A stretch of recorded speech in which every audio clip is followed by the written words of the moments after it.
Hello viewers, আসসালামু আলাইকুম। এই তো আমি আজকে কি রান্না করব বলেন তো? হ্যাঁ, লতি রান্না করব চিংড়ি মাছ দিয়ে। লতিটা আমি ভাপ দিয়ে নিয়েছি, আর এখন পেঁয়াজটাতে চিংড়ি মাছগুলো ভেজে নেব। এই তো আমার চিংড়ি মাছটা ভাজা শেষ, লাল করে ভেজে নিয়েছি। এখন আমি মশলাটা দিয়ে দিব: হলুদ, মরিচ, ধনিয়া পাতা, লবণ। মশলাটা দিয়ে কিছুক্ষণ কষিয়ে নিয়ে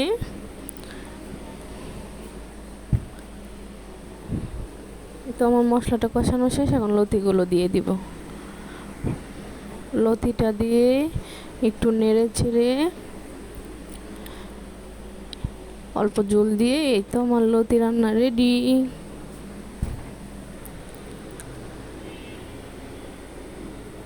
আর এই ফাঁকে আমি একটু চা খেয়ে নিলাম পাউরুটি দিয়ে।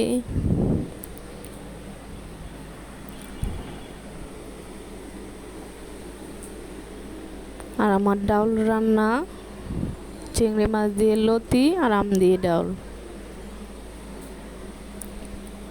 তো সবাই ভালো থাকবেন, সুস্থ থাকবেন, আমাদের জন্য দোয়া করবেন। পারলে লাইক, কমেন্ট, শেয়ার করে দিবেন। আল্লাহ হাফেজ।